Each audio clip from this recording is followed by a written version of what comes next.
So, welcome all to our Valparaiso University class on religion, spirituality, and global health. I'm Professor Susan Holman, and our audience today includes the students in the regular class as well as other VU students from Christ College and from the core program. We've opened this session up in order to share more broadly the wisdom of a diverse group of invited guest speakers. And today's guest speaker is Dr. Caitlin Noel Long.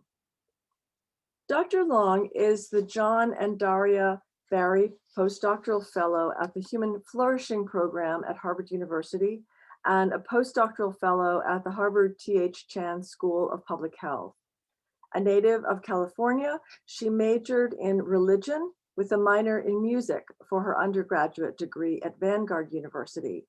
She then started a journey east, moving first to the University of Utah for a master's in public health. Along the way, she found herself in India, where she worked in community health at a mission hospital that had been founded, I think, by her husband's grandmother, and she may tell us more today. She then moved to Boston University, where her doctoral dissertation in public health looked at several mission hospitals in India to explore what it means when health systems have roots in faith-based or charitable founders and providers. Her other research has looked at chronic disease prevention, adolescent health, mental health, and positive deviance in vulnerable communities. At the Human Flourishing Program, she focuses on determinants of well-being, on group dynamics of religion in human flourishing, and on the development of tradition-specific spiritual well-being measures. Welcome, Dr. Long. Thank you, Professor Holman. Thank you so much for having me today, all of you. I am a little sad that we are not together in person because I think the classroom is such a special setting, and I wish we could go around the room and I could actually meet each person here and learn about what you're studying and what your background is. So unfortunately, we'll have to just dive right into my part of the presentation, but please throughout put your questions in the chat, and I'm endeavor to leave plenty of time at the end for us to learn from one another and ask questions. So thank you again for having me. I've been able to watch a few of your other guest speakers in their lectures and feel like I've gotten a taste of what you've gotten this semester. And what a wonderful course to have and an opportunity.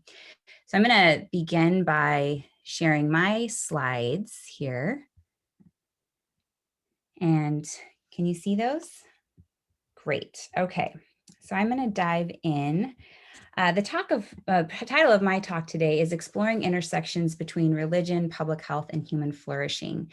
And let's see, this is how I move forward. Okay, so our outline today, what I hope to cover, Professor Holman actually asked that I share a little bit of my story, my journey into this kind of work. And so I'll start there. And from there, I'll move on to three different projects that I've been involved with that are really the outgrowth of both my own story and also my deep intellectual and personal interests. And I think when you can do work that asks questions you deeply care about, it's a different kind of enriching experience because your whole person is engaged in the work. And so I'm going to give you just an overview of three parts of that align with my story, and then have time for question and answers. So without further ado, a little bit about me. I'm a preacher's kid, and this is where I would pause if we were in a real classroom and ask if there were any other PKs in the room. Let's see, are there any other PKs in here? How can I see you? All right, tell me at the end if there are. Anyway, so I grew up in a ministry home, and that deeply shaped my my influences, my exposures. And, I remember having a very sensitive heart at a young age to suffering, particularly physical suffering and poverty. And I remember being really disturbed by that as a young person and wanting to help, deeply wanting to help. And in my early years, that was often expressed through my work with the church, whether it was going to soup kitchens at the holidays or developing care packets with friends and classmates or whatever that looked like. Those two worlds actually intersected quite naturally and beautifully growing up for me. And when I started my undergraduate work in religion at Vanguard, I actually started as a business major for a hot second and then realized that the theology questions were the ones that interest me far more than the business questions. And so I switched into religion as my major. And, it's always been a little bit of this exchange between what I've experienced in the world, driving the theological questions that I have and the things that I am most passionate about. And in college, that was an opportunity for me to volunteer both domestically and globally in settings where there was a lot of suffering and a lot of need. And the first was actually in downtown LA at Skid Row. I would spend every Saturday morning with a group of friends there. And we would build relationships with people there, bring food. There was some dance that we were involved with, and really opened my eyes to some of the challenges that we face in our country around issues of poverty, of health disparity, and of suffering. During the summers in college, my college went overseas to do a project with a mission in India, a mission hospital, and I got really, uh, I guess, really plugged in, built some beautiful relationships there with people, and ended up staying on past the time that my college group was there. And got involved with the hospital, helping on some of their projects and trying to learn more and more about India because I just felt so alive when I was there and loved learning about a different place. And in subsequent trips, met this great young man who I ended up marrying, and it was in fact his grandparents that started this hospital. And so from a very early phase, we had this shared interest in that hospital in particular, and in the idea of using medicine and public health as a means of service. And I was really inspired by him because at the time our friendship began, we were both just undergrads, and he knew he wanted to study medicine, and he knew that it was really important that he finish medical school and residency before he actually practiced medicine. It wasn't just important; it was the law. And I was inspired by that because I had seen a lot of people rush to do good that weren't always trained to do what they were doing. And sometimes those good intentions led to unintended consequences and even harm. And I was inspired by the idea of really studying well and studying deeply the kinds of things that I wanted to do. And public health just kind of increasingly became an area that I saw myself working within, and a group of people I really wanted to learn from. And so I kind of did this change course direction after my undergrad, and I enrolled in a master's program in public health at University of Utah, where he'd been accepted to medical school. And our marriage really started with us going after these two disciplines in parallel, which was a marriage in of itself, so to speak. And I remember being a total fish out of water when I started my master's in public health. Like, I'd come from a theology background and from music. And so the way that we ask questions, the way we frame questions, the questions we have at all are just they felt so different at the time than my health science colleagues. And frankly, I was a little insecure. They all seemed so very smart, and they all knew statistics and epidemiology, and they knew things that literally, they knew things as a matter of course I was literally learning about for the first time. And it became a bit of a quiet period in my life, to be honest, where I just felt like a sponge, and I was just trying to absorb as much as I could. And I knew that these things were things I cared about a whole lot. And I wanted to learn. I wanted to learn how to do good work. I wanted to learn how to do good research, good practice. And I think of my master's degree as a little bit of the honeymoon period of my relationship with public health, where it just seemed like they just did everything really well. They talked about, assessing the needs and measurement and evaluation, and every paper had a limitation section. So you always had to say what you don't know, which I thought was beautiful.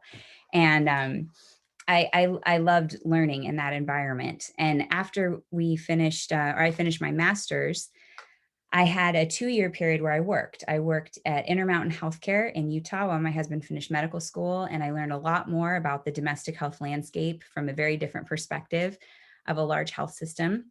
And then we moved to Boston, and that's actually the first time that I met Professor Holman while we were interviewing for residency programs there. And we had coffee together at this right outside Harvard Yard. And it was just one of those meetings that just made this huge impression on me, because she was one of the first people I met who was able to beautifully marry her interests in religion and in public health and in global health. And it wasn't these things pulling against each other, they were actually informing each other. And I was also inspired by the way that she had creatively found a way forward in all of those interests through her work at Harvard at the time, and kept deepening her questions, deepening her scholarship alongside her work at the university. And it was just a very inspiring meeting for me. And when I think about those kind of like check moments where like some you kind of make a mental note, like that's really interesting. That coffee date was one of my first kind of checks in the religion and public health intersection. And through her, actually, I got my first job in Boston at Harvard over the summer, and transitioned to work at Massachusetts Institute of Technology at their business school on a program that was sending business students into health systems around the world to help tackle operational and systems challenges. So things like long wait times and crowded clinics and infrastructure kind of technical issues. And I was one of the lone public health people as a part of that project to kind of integrate the students into these health systems and to write about it. And I remember another one of those little checks was that we worked with all these different types of organizations globally, but if ever there was one that had any kind of a faith orientation or a faith alignment, I really wanted to learn about how they were working. I remember feeling that way about Aga Khan, which doesn't identify as a faith-based organization, but has deep roots in the Muslim tradition, and was just really, I wanted to learn more about them specifically and how they operated. And so it was another one of those checks. So then I started my doctorate in public health at Boston University. And when I started that program, I wrote very passionately about studying diabetes and diabetes in low income settings. And I really meant it. And I do care very genuinely about the growth of non-communicable diseases around the world and in our country. But along the way with the coursework, you're kind of wrestling with your deeper questions. And another one of those checkpoints for me was the summer of 2015. I was sitting in a hot, muggy office at the World Health Organization in Delhi. And I was working in their health systems department doing this landscape analysis of essential medicines programs in Southeast Asia. Not at all anything to do with, at face value, the intersection of religion and public health. And my email refreshed, and I saw that a new issue of The Lancet had just come out, and it was focused entirely on the role of faith-based health providers in health around the world. And I was like, this is an actual thing. There are people who are doing this kind of work, and this holds water. And for me, that was kind of like the last check in the box that some of my personal curiosities alongside my academic curiosities could indeed come together and be a part of my formal academic work. And from that moment on, I knew that I wanted my dissertation project to explore the role of faith-based health providers in some way or another. It takes a long time to go from a broad interest to a specific question. But I got there eventually, and I'm going to share a little bit about that with you today. And those interests then just kind of began to snowball. And I found myself interested broadly in the intersection of religion, spirituality, and public health. Came across the work of my now boss and mentor, Tyler Vanderweel. And right after my doctorate finished, I started working with him for a postdoctoral fellowship at the School of Public Health and the Program for Human Flourishing at Harvard University. So that is a little bit of the journey. And in my last part of the presentation today, I'll talk about the body of work that we do with the Human Flourishing Program and kind of the intermediate work between that was happening in my dissertation years and also still to this day of trying to bring the content about religion and spirituality to the fore in public health education. But the thing that's always risky when you share stories like this is that it can sound very linear and very straightforward, and that you always just put one foot in front of the other and you know you're going to hit the ground. And that is not at all what it's really like. What my experience has been, I'm guessing what your experience has been so far. And one of the things I love about where I live is that there are a lot of oak trees. And I think oak trees are gorgeous and they're complex and they're fascinating. And from a distance, you see this lovely tree. I feel like each oak tree could be a story because you just imagine like little kids laying beneath it reading a book. But when you get up close to an oak tree, you see that the branches are very intertwined. It's hard to even tell where one begins and another ends, and it's complex and it's chaotic. And I think that's a good analogy for what these journeys can feel like, that there's a lot of complexity, there's a lot of fear, honestly, like, oh, if I go after the things that are really interesting to me, will I fail, or will the ground be beneath my feet when I step off the cliff? And my experience so far is that there's true moments of terror, but that consistently, when you kind of go after the things that are stirring most deeply in your heart and your mind, the ground is there, and you'll be very surprised by the incredible world of colleagues you'll meet that have the same kinds of questions. We are not islands, even though it might feel like that in our heads. We often do meet people who have gone before us or can stand beside us in the journey. And I would just encourage you in your undergraduate years, especially, to pay attention to the things that catch your attention. And it might not be clear at all how it all fits together. I have often felt like my interests are just too broad. But in fact, and sometimes you only can work on one interest at a time and it feels like you're neglecting something. But over time, you can begin to create a really beautiful melody and harmony of the interests that weave together. So the oak tree and the line of music are kind of my analogies for how these things might work. And hopefully that background provides a little context to the work I'm going to share about with you. So the first project I wanted to share is about the role of faith-based health providers and health systems. And this is inquiry at the organizational level. As I shared with you, I became interested in the role of faith-based health providers in India, and that is largely because I worked at one and had family connections to one, and I knew one really well, and I wanted to learn about the whole.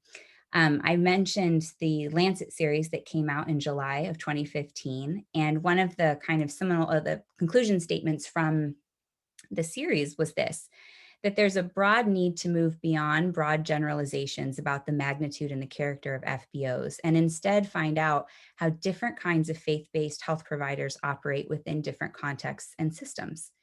And I use that to really motivate my main research question for my dissertation, which is, what are the main challenges facing Christian mission hospitals, both Protestant and Catholic, in India?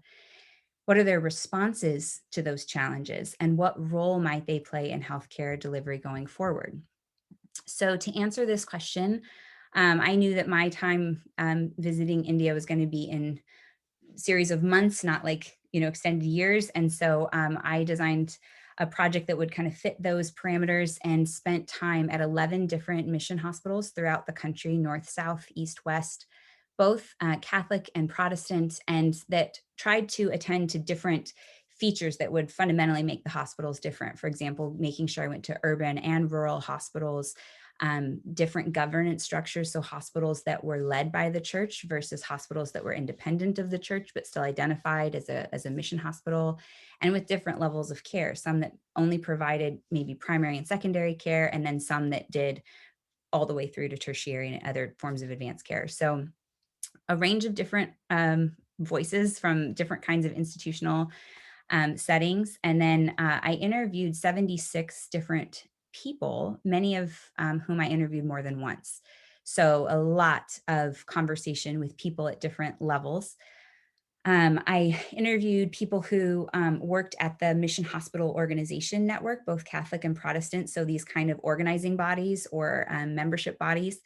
I then interviewed people who had been a part of founding different mission hospitals, their kind of origin stories, or who had known founders.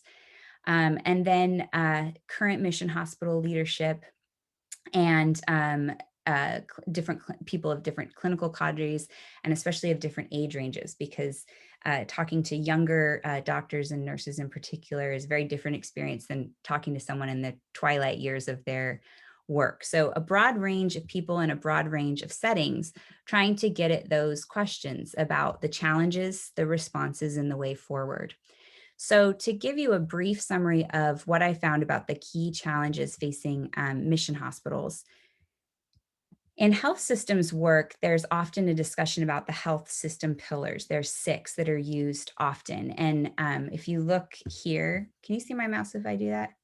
Okay, good. Um, these are four of the six pillars. Challenges were mentioned in all six pillars, but these are the four where people talked about challenges a lot: governance, financing, service delivery, and human resources. And in each of those buckets, there were challenges that emanated from the macro health system, things that had nothing to do with the mission hospital themselves. It was affecting the health system broadly construed. And then the meso health system, which is the more of the is mission hospital specific. And so in this bucket, we have I'll just kind of highlight how that plays out in the area of governance. So, at the macro level during this time, and I was asking about challenges they'd faced in between 2010 and 2017. There had been some very large policy changes, health policy changes that had affected all health providers. And initially, that health policy shift, those shifts had acted as shocks to some of the systems. And then at that point, many of those shocks had migrated into chronic stresses. And so when I considered each of these challenges, I was looking for things that were mentioned the most frequently, and then the way they were described. Was it a shock to the system, like overnight everything had to change? Or are these things that have been challenges now, they were challenges back in the day, and they will most likely be challenges going forward? And that would be more of a chronic stress. At the level of mission hospital, I'm looking here, there were just generally challenges around poor governance structures. And typically that had to do with the relationship between the hospital and the organizing church body that they were affiliated with. And who ran the show, more or less, how boards were structured, how decisions were made, those kinds of things. So that was an area of more chronic stress. It wasn't anything new. These are challenges that have been existed a long time and that continue to exist.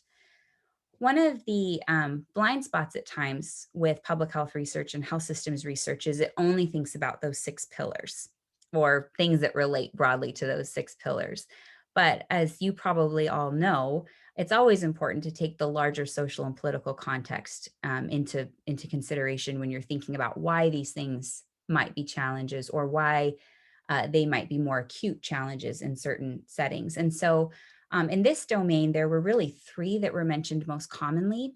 The first was that there were big changes in patient and employee expectations of what they expected from healthcare delivery broadly. I'm thinking of patients here, the level of technology they expected, the level of speed, the level of charitable care that mission hospitals are supposed to be free. Why would you charge me? These kinds of tensions. And for employees in the hospital, there's also changing expectations of employees maybe not making that lifetime commitment that everyone was expected to make back in the day, that there were going to be movements in and out of the mission hospital system. I could go on about each of these things, but I'll try to keep it brief. The other two that were kind of main challenges in the system were improper use of finances or power, and that happened both outside the mission hospital system and at times inside as well. And then there's been broad political and social transition in the country that both operate as shocks at times and as stresses. And so all of these things are happening in the external environment, in addition to the challenges in the external health system, in addition to the challenges that are facing mission hospitals specifically. So, it's important to kind of take all the different layers and when we're considering what constitutes a challenge for these institutions. So with all of that in mind, and everyone, if you ever ask someone like what's going on that's challenging, you will get very long answers. People are very excited to tell you often all the things that are causing stress. But I didn't want to just know that. I also wanted to understand the responses to these stresses and shocks. And I found in the literature a lot, there's a lot of, not just in health systems, but all over, the word resilience is having a moment. You'll see resilience all over the place, and it is the same in public health and in health systems work. And amidst that, there is an emerging framework called the Everyday Resilience Framework that comes out of a group of researchers from South Africa and from Kenya. They do incredible work. I've admired them for years. And when I came across this piece while I was in the middle of doing my analysis of all that I'd learned, I said, this will help make what I've learned more clear, because I see in this framework reflected the voices of the people I've just met and I've talked with. And so I'm going to share this really briefly. The question is, how do you respond to stress or shock? Well, there's three different, more visible kinds of capacities that organizations have. They can absorb the stress or the shock and just carry on. It's like we don't change who we are, we just take another stress on board. Sometimes that has to pivot into adaptive capacity, where you do have to make incremental adjustments to respond to the challenge that you're facing. And at times, the challenges are so acute or surprising that you actually do need to transform fundamentally how you operate. But we're not just interested in what people can see. We want to understand what kind of it drives the engine of response, because no one of those responses is always the right response when you're facing challenges. And so this is where there are three different capacities that underline those more visible resilience capacities. And the first is cognitive capacity, how you understand and process the challenge you're facing. The second is behavioral capacity. Do you have the agency to however you analyze the problem and you developed an action plan? Do you have the agency to really enact that plan? And both of those are surrounded by this thing called contextual capacity. And that is about the resources you have to put those actions into practice. When we think about contextual capacity or resources, the first thing that often comes to mind is money and people. But contextual capacity in this framework is about so much more than that. It's about relationships and values and networks and the kinds of things that can really, some people call those the soft tools, but those are very, very powerful tools, especially when you're working in resource limited settings, to really drive things forward and to keep things in a resilient framework despite challenges and stress. So the high level summary of what I learned here is that mission hospitals responded to the challenges they face using all three resilience strategies of absorbing, adapting, and transforming to challenges. And oftentimes the response that was visible was a very reasonable, thoughtful, and appropriate response to the context. Absorptive and adaptive responses were used far more frequently than transformative responses, although there are many cases where transformation was required to respond to the challenge at hand. And in some cases, mission hospitals exhibited negative or non-resilience. Negative resilience is where you keep things afloat, but the outcomes of especially what you're able to provide patients in terms of quality and equitable care starts to decline. So you stay alive, but not always for better outcomes. Or non-resilience, which is when the weight of the system and the stresses that you bear actually cause you to collapse and to shutter your doors. My mouse and I are having a tussle here. Okay. So I talked about that's the visible level. At the organizational level, the things that turn and create that capacity for resilience. I considered particularly mission hospitals that were strong, that were doing well, and I wanted to understand how they were operating with those capacities. And I found that strikingly, respondents from strong hospitals, things, were places that were like doing well, often described their challenges in very dire terms and expressed genuine concern about the future.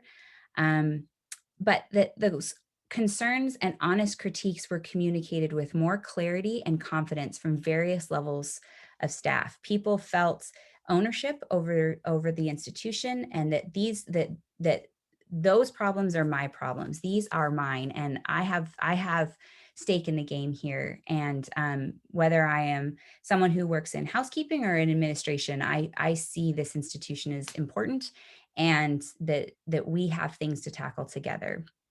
These are hospitals that also had open and ongoing discussions and frankly pretty lively debates about what a mission hospital is and what it ought to be in the context of modern India. These are all features that indicated higher levels of cognitive capacity. In the same facilities, They also exhibited strong behavioral capacity in the following ways. There were often more functional and clear governance structures between hospitals and their religious leadership. And this was complemented by high quality leaders and managers across the hospital with authority or agency to develop and deploy responses to challenges within their own departments. So they didn't always have to go up to the top to ask permission, that there was an empowered there's a sense of empowerment at different levels of staff to take the problems as their own and develop their own responses to those challenges. And then in strong mission hospitals, there was also demonstrated higher levels of contextual capacity. And so these are things like sufficient human resource power and sufficient funds. Nobody claimed to have more than they needed. But there were also things like campus housing, chapel services, shared worship, open forums for discussion and debate that all connected people to each other within the facility itself, but also to the broader mission hospital network. So I talked about how it's important to understand how faith-based health providers might have distinct features because of their faith, because of their religious practice. And here I found that beneath the beneath is where you begin to see how religion and spirituality come to bear in driving the engine that drives the resilience. And so in the realm of cognitive capacity, this is where you see religious values and ideas, particularly ideas about the purpose and future of mission hospitals come to bear. At the behavioral capacity dimension, you see it's really about relationships between the mission hospital and their church or religious body that can either drive forward or at times impede behavioral capacity. And then in contextual capacity, it's the practices and relationships within and between hospitals. And this slide is essentially saying the same thing, but in a different way. And I think this quote by a retired physician in Southern India really summarizes well. He says, so broadly, we can say it's our faith, the foundation in him and the gospel that gives us a different optic to see all things. We are looking at the health scenario through that lens. And so when approaching challenges, this is where faith came to bear in more subtle ways. Again, I said that when you actually look at how responses were enacted, they're very reasonable and context specific and appropriate, but that deep beneath the surface, a lot of religious values were driving the response and the need to respond. And so at the cognitive level, it's often answering that question, well, what is a mission hospital? And the answer to that, people said, well, we're a part of the healing ministry of the church. We're a means of service. We're here for the poor. And those ideas help drive forward in times of challenge.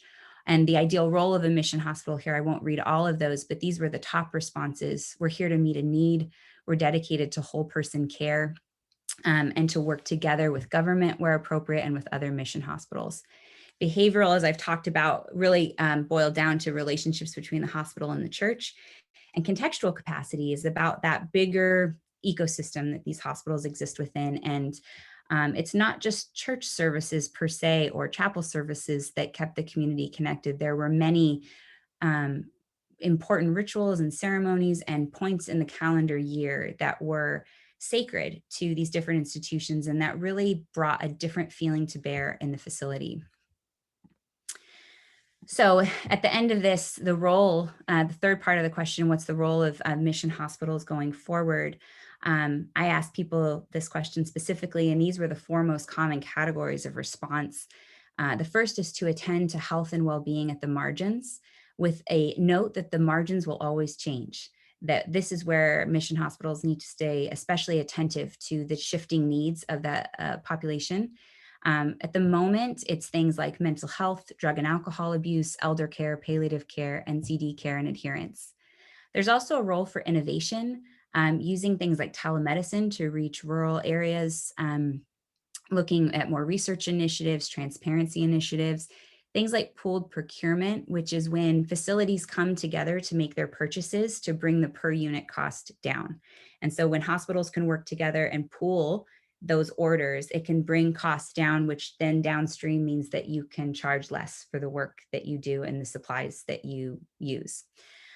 There's opportunities for growth in the area of human resource development. The Mission Hospital Network in India, both Catholic and Protestant, have really strong histories in health education. And so there's an opportunity to build on that, to train new cadres of allied health professionals, including people who aren't clinically trained but have interest in health management and public health. And finally, there's a role in policy and advocacy, and both demonstrating and advocating sound and ethical care for patients across the country. So, you do this big project, and you have to use a lot of technical terms and theory. And in my program, I loved our director because he always would like sit back and in his Boston accent would be like, "So what? Like, why do we care about all this? I don't do a Boston accent very well, but so what was a really good question to ask." And at a practical level, there's been some exciting outgrowths from this project. The first is that when I was on the road, so to speak, I met 2 other doctoral students, Indian doctoral students, who were asking more or less the exact same question I was asking, which, if you ever do research, that is great news, because this means that you can triangulate your results and what you learn with other people. And you can, if your goal is to create something that is useful, this is a way to make your end products more useful, so that it's not just one voice, it's a chorus of voices that bring different perspectives to the table. One of my colleagues, Father John, who is in this picture here, we were able to, also with our colleague, Professor Aditya Moses, who is now a professor at a business school in India. Father John is a professor at St. John's Medical School in India. We were together able to share our work and be a part of some forums at these conferences debating the merits of faith-based health providers. Interestingly, in that particular debate, I was assigned to the opposition. So my whole assignment was to argue against the inclusion of faith-based providers in health systems. So if you can argue against yourself, or if you can know the opposition argument, it's a really good thing. So I studied well for that. I fought my best. Together, the 3 of us have also presented at conferences at Johns Hopkins, and more recently, we presented in November to the Christian Medical Association of India, their administrators section. And so we presented, I'm forgetting how many people were there. I think close to 80. I don't remember, administrators around India. And all 3 of us presented our work back to back to back. So we were able to give hospital administrators our learning for them to take and hopefully use in some way, or to help make sense of some of the challenges that they were experiencing, and bring some clarity to how these things are affecting not just them, but the whole. Finally, I'm involved with a group called Christian Connections for International Health, and they're an ecumenical Christian organization that brings together a lot of health system strengthening efforts. And they have a big project called 30 by 30, which is seeking to demonstrate how faith-based health providers make an impact on the broader health system by 2030. And it's looking at specific projects. Many of them would exist without 30 by 30 happening, but trying to bring those under one umbrella and say, these are the different ways that faith-based health providers make unique contributions in their settings, and how they work not just for their own survival and hopefully flourishing, but they really do seek to strengthen the whole. And it's not just going to be a project of only success stories. We also will talk about things that didn't always pan out as planned. And because one of the interesting things about health providers that have a faith background is that many stick around for a very long time. It's not just grant cycles where they're invested. So even if things don't go perfectly the first time, they often are going to stick around and try again, or try in a different way to deliver health to their communities. So I'd encourage you, if you have interest in global health and you are interested in learning about other ecumenically Christian faith-based organizations in that work, CCIH is a great resource for you. Okay, we are cruising through. I want to just briefly take us through 2 other bodies of work and make sure I leave us time to chat. It doesn't look, I can't see the chat in this view, so hopefully there's not lots that I'm missing at this point. But as I mentioned, this was the dissertation project, and in the background of that, I was interested more broadly in work that was happening with religion and public health, and why it was that in my public health training, I really rarely heard anything about religion and spirituality at that point, except for the courses I sought out.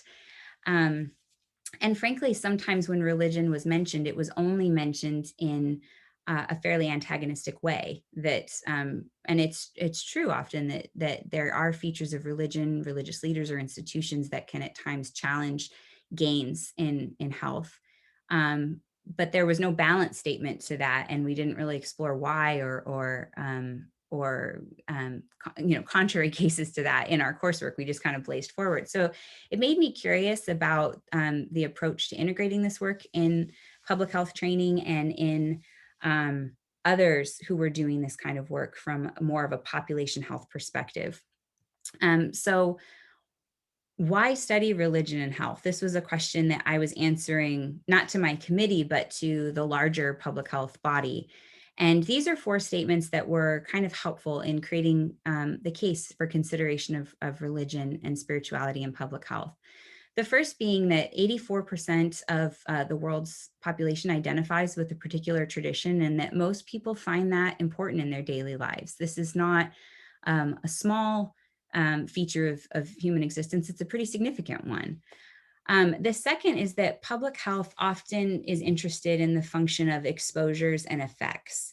And as we'll see in just a minute, there are several exposures, at least the ones that we can measure to date, that show significant effects on health outcomes. And even if we don't consider the exposure, which in a lot of cases is called religious service attendance, as something that is traditionally considered in public health research, we do see significant effect size when it comes to health and well-being. So maybe we should look a little more closely at what that is.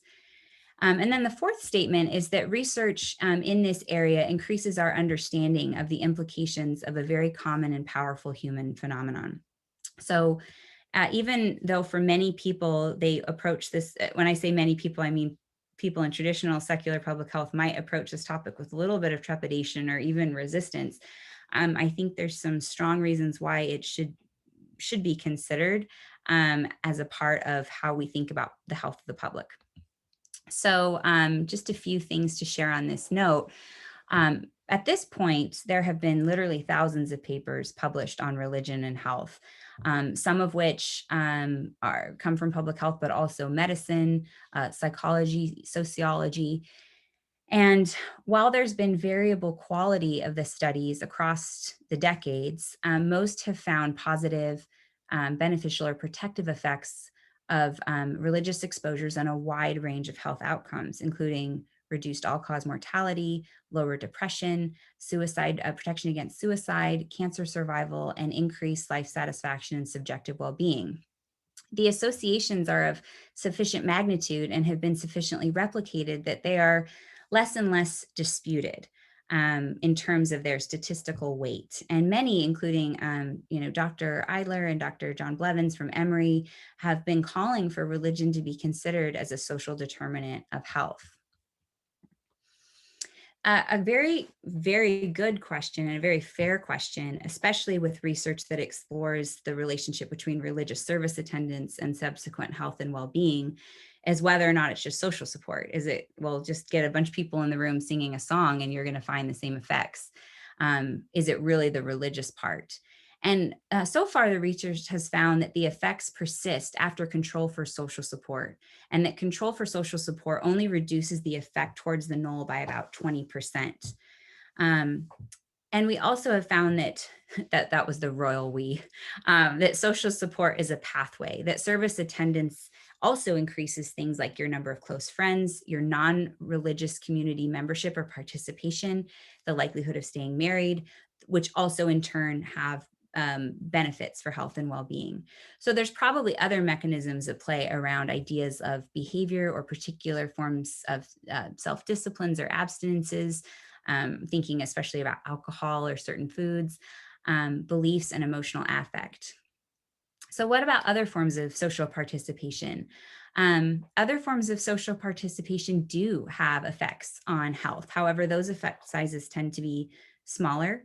In the Nurses' Health Study, which is a large cohort study that there's been a lot of work done on this topic, and I'm actually going to present in just a moment a project I did with Nurses' Health Study data.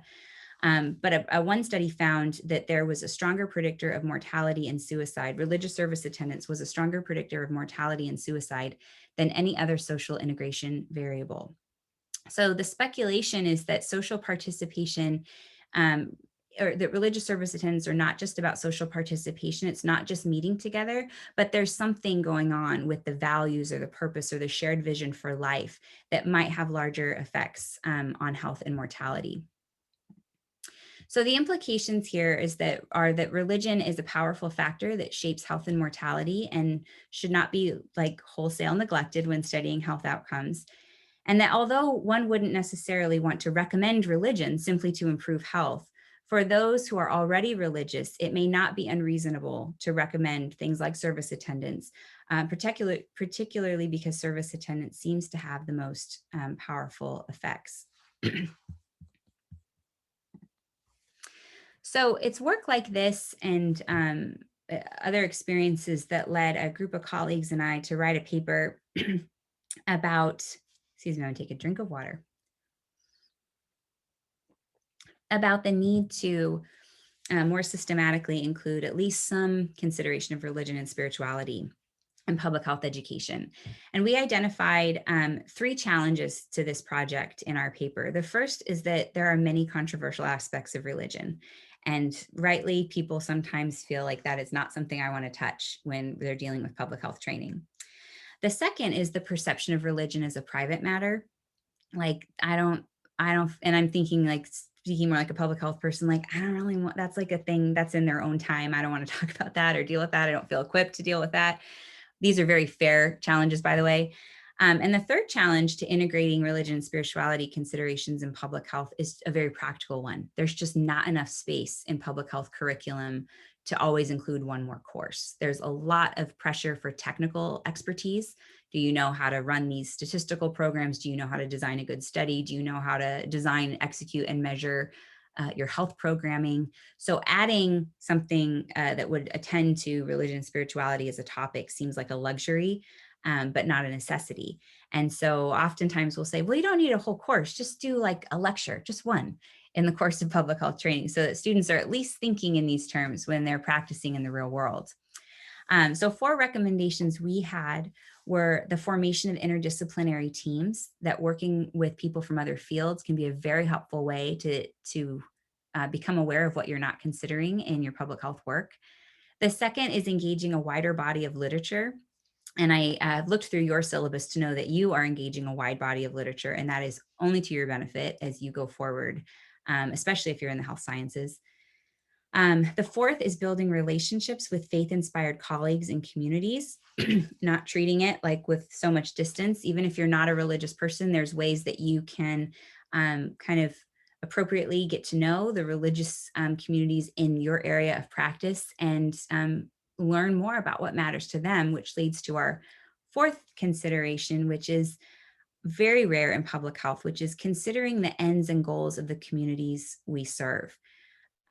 I think public health can be a little paternalistic at time in deciding what the ends and goals ought to be. And it typically looks like increased life years lived, better insulin levels, and don't smoke. And those are all, fine and good things. But when you ask people what the goal of their life is, they typically don't talk about their insulin levels. They typically talk about things like having meaning and purpose and having healthy relationships and living for something. And when we are in the practice and in the doing of public health, we really ought to consider those ends and means as not just kind of like check the box that you asked, but actually valuable in how we design and execute and work together towards the improved health of the public.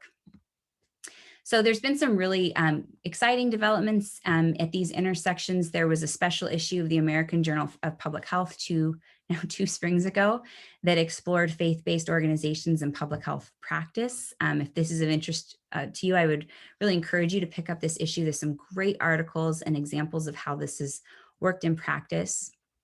A group of us have also come together, including Professor Holman, to develop the Public Health, Religion, and Spirituality Network.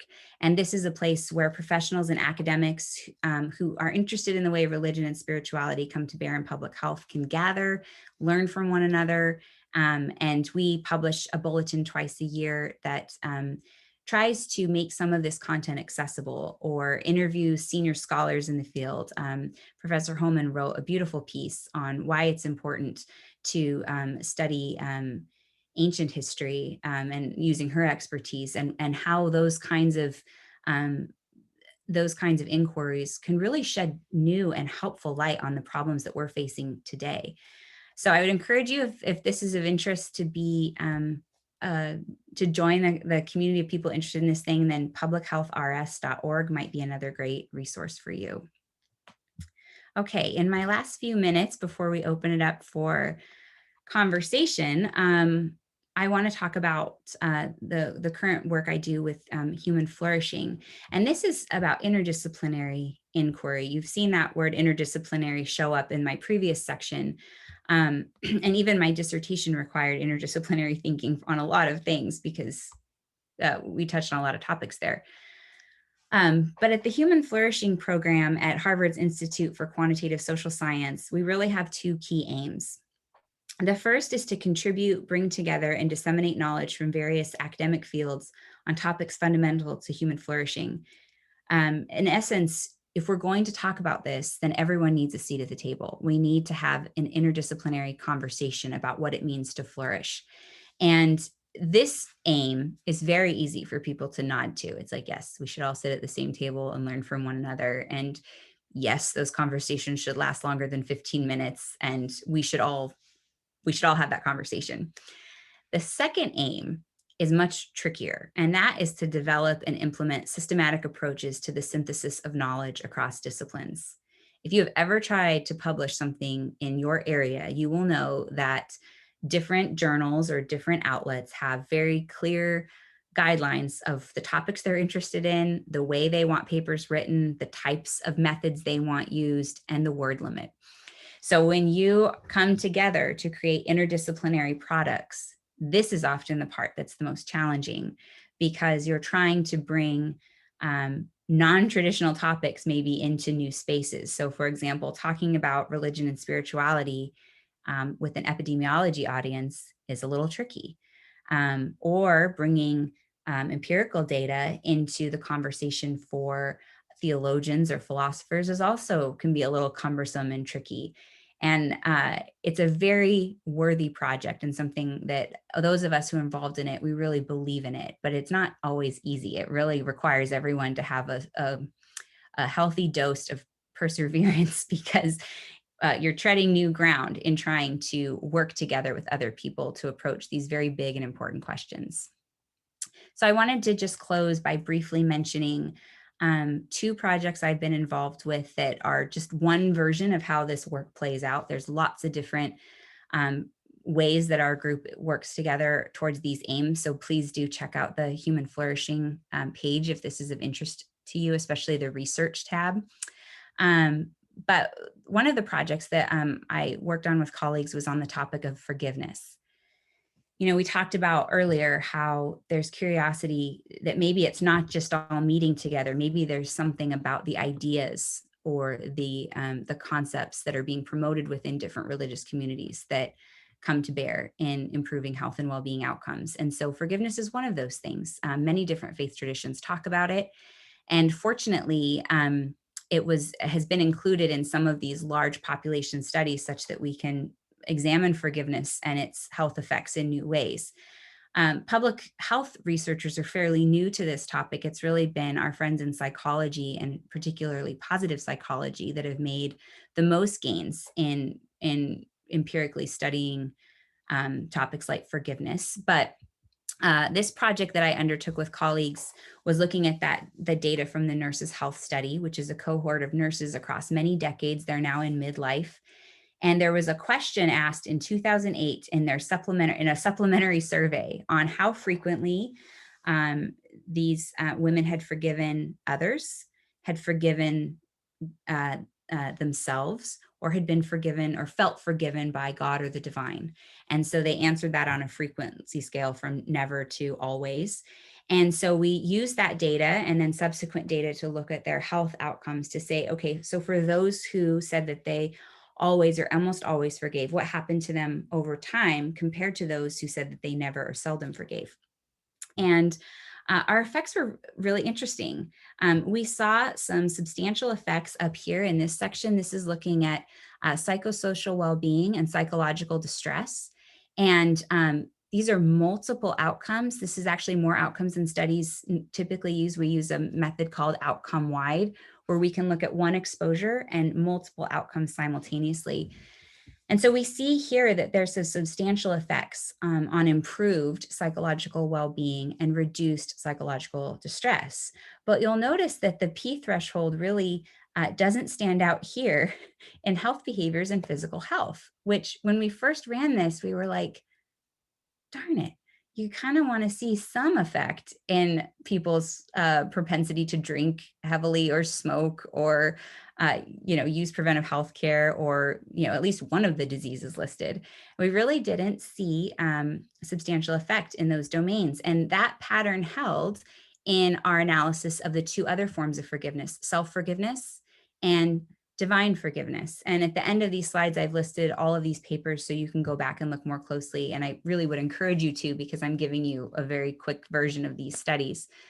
But surprisingly, we really didn't see in any of these analyses some substantial gains for health behaviors or physical health, which differed a little bit with the research prior to this, largely in the field of psychology. And so we needed to wrestle with our friends in that field about why it might be that we're not seeing these effects. Is it a feature of these being more robust methods than might have been previously used? Is it a feature of the data itself, or we didn't follow people up long enough? So we reckon we have to kind of wrestle with these implications in our work.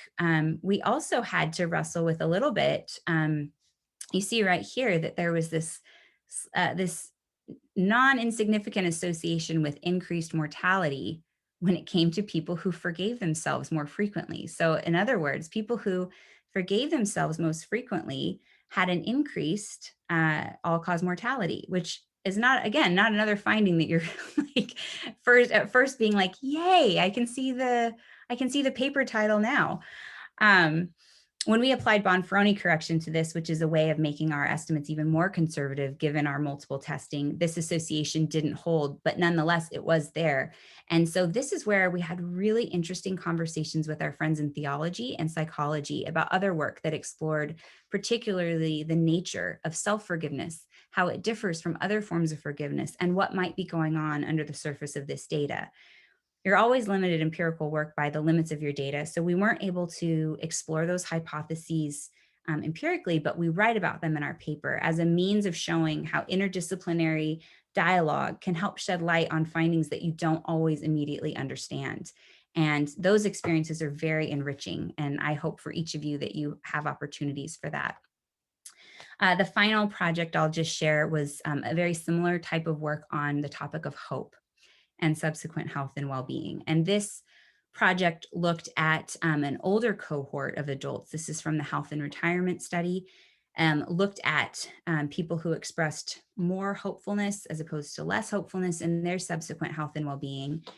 And here we actually saw a different kind of outlay of results, where we did see stronger effects in the domain of physical health and health behavior. So those with higher levels of hope in this study did have reduced risk of all-cause mortality, fewer number of chronic conditions, lower risk of cancer, and fewer sleep problems. And then fairly consistent and more robust effects in the domain of psychological well-being and psychological distress, as well as other social factors. So we kind of anticipated that hope would produce people who expressed greater hope in life would perhaps have better mental and social well-being. But it was very interesting to see how hope played out for physical health and health behaviors. And this is early work. We also have a project underway to refine how we measure hope and how we distinguish hope from optimism, because those are often used as synonyms, but they are in fact distinct in many ways. And so as we do these projects, it opens up new questions about how we go about defining and measuring these things in empirical work, especially as more people in population health research want to deploy these kinds of measures. We hope to make contributions in how we measure these things at all in the first place.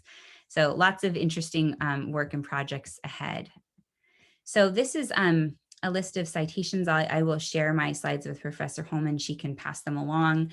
This is the more extensive version of each project I've described, and if you have any interest at all. And I thank you so much for your attention. I'm going to stop sharing my screen so that we can hopefully have a conversation together. Okay. Thank you. Thank you so much, Dr. Long. This has been rich and wise and inspiring and totally connects to so many things that we're talking about in the course. So we have about 12, 13 minutes left for questions and for the discussion. And some questions have appeared in the chat. So I will basically leave it to the group to ask questions. You can raise your hand or your icon or write it in the chat or alert me that you have a question, and I'll either call on you or ask Professor Long. So go ahead. Thank you. Okay. Well, I see a question here from Monique, and I'm looking for Monique. Okay. I don't think I can see everyone at this time, but I'll read the question. She actually has a few. Why did I choose to study Protestant and Catholic missionary hospitals specifically? So I knew I wanted to study, actually initially I thought I could do multiple religious traditions, and that became far too big. So I focused on Christian mission hospitals because that's what I knew best, but wanted to make sure that I had a diversity of views and experiences. And so Protestant and Catholic were kind of the two big buckets that I tried to address to make sure that I wasn't just talking about one. I come from a Protestant tradition, so it was easiest for me to think about the Protestant perspective, but the Catholic health system is even larger and more robust in India. So to not include them would have been very, very odd indeed. So did you consider missionary hospitals from other sects of Christianity? There are Seventh-day Adventist hospitals, a few of those. There are also Salvation Army, efforts around the Salvation Army. Those typically have affiliation with the broader Christian Medical Association or the Catholic Health Association of India. So even though I didn't get to all the different sects, there was representation at the association level. And I did conduct several interviews there and also consulted the material. So tried to, get multiple voices at the table. And then just out of curiosity, were the majority of healthcare workers in the hospitals natives to India, or did they come from foreign countries?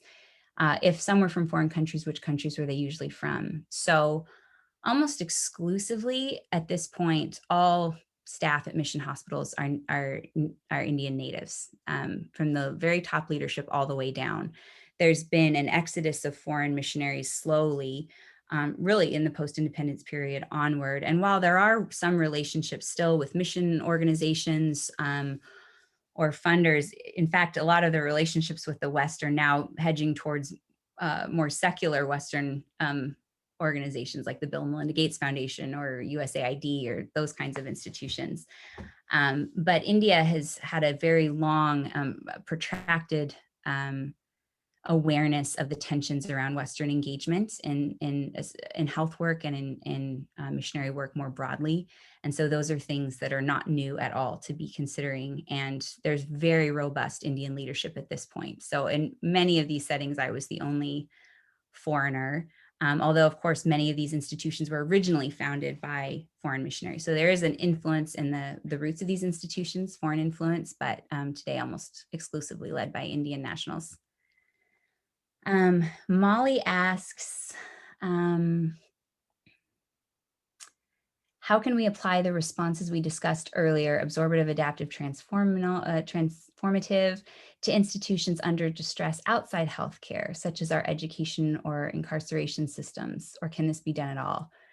It certainly can be done. And I think resilience, that the topic of resilience is another one that really benefits from interdisciplinary dialogue, because so many different disciplines have tried to take it, redefine it, create frameworks. And some of the more substantial work that helped spur the framework I used came from the field of development and from ecological studies. So you really can learn from a framework in one and try to make some adaptations, but apply it to help understand and explain the situation you experience at other institutional levels. So the paper I listed there that is about the mission hospitals, has citations of some organizational theorists who you could use to pivot into other institutional settings, for sure. Okay, thank you. The next comments were thank yous. Um, any other I think questions? Joe has raised his hand. Joe, go ahead, Joe. Hi, yeah, well, thank you, first of all. And then I was just curious, when you talk about doctors maybe even prescribing, going to church or something if they're a spiritual person, it's definitely an interesting concept. But like, how much do you think that religion can maybe replace traditional care? And like, how careful do we need to be about, using it in replacement for, maybe more typical treatment methods, or just like, what are some more of your thoughts about that? Because that seems like it could kind of be a bit of a slippery slope. Yeah, thanks, Joe. It's a really good question. My personal view is that it should not replace really much. It should be a complement to traditional care. And there's some really beautiful studies done by the Balbonis, Michael and Tracy Balboni out of Harvard Medical School, that examine what happens when chaplains come alongside doctors, nurses, and healthcare providers. And there's real net gains, not just in terms of health outcomes, but also in terms of cost savings. Honestly, people um, feel like they have a better handle on end of life care in particular. So I don't see these things as opposed, although of course there are moments when faith traditions come against the prescribed medical practice. And so that's a whole body of work in and of itself. We have to be very attentive to those tension points. But I think there's real scope for a complementary nature, that these things can sit really beautifully alongside clinical medicine, clinical care. I also think that our religious leadership will benefit from better understanding the medical system and that process, so that their counsel and care can also complement the kinds of needs of their congregants and the members in their community. Oh, Joe, you went from there to there, so. Okay, I see a hand with Dakota. Hi. Yeah. First of all, thank you. I really enjoyed everything that you had to say. And I just had a question on, well, first of all, actually, you said were you just in like New Delhi when you were in India, or did you spend any time anywhere else? I'm just curious. Oh That's yeah, just no. I've been all over. Actually, the place I've spent the most time is West Bengal, which ironically is in East India. And then Delhi was I worked with WHO in Delhi, and then for my project have been all over. Although if you've been to India, there's always more to see, and there's always more Yeah. places you haven't been than places you have been able to visit. Yeah, I spent some time in the state of Tamil Nadu when I was a senior in high school. So I was just curious if you were in that area. But I spent a I lot of was time on the Nadu. Yeah, I really liked it there. I was there for a mission trip with my church actually, and when you were talking about those three like problems that usually arise, and then the four things that you usually suggest to like Uh-huh. counteract those, I was just wondering if you think that those could be applied to like non-medical missions as well, and if those things could be used to kind of change the narrative of missions in general, not just medical missions, because I've said it before and I'll probably keep saying it, that I think mission trips get a really bad rap as being like conversion trips or things like that. And so do you think that kind of that framework that you were suggesting can help change that narrative at all? I just want to make sure I'm understanding your question. Like, can those things change the narrative among a secular audience about short-term mission trips? Yeah. Yeah. Yeah, I do. I think it is the case that there are many bad examples, but what often is less visible are the good examples, or the way that those things are really being wrestled with within faith communities themselves. Like, it's not news to them that things have not always gone well. And that group I mentioned, CCIH, Christian Connections for International Health, they endorse several, for example, statements of what it looks like to have healthy short-term engagement globally, particularly with regard to health. What kinds of things need to be done before, during, and after? And there's been a lot of work, ecumenical work, so not just in one tradition, but broadly, about what short-term engagement looks like. I personally don't think the answer is to like live in a shell and never go and engage with communities outside the one we're from. But I think at this point, we all really recognize that there's a lot of things we bring into a situation when we are outsiders. And so those things need to be talked about explicitly. And I find that many Christian communities are talking about those things explicitly. And that's maybe what is sometimes missed in the secular public health space, that there is work being done, that things are improving. Not for everyone, but it's not like news to the Christian community that sometimes things don't go great. Did that answer your question? Yeah, thank you. Yeah.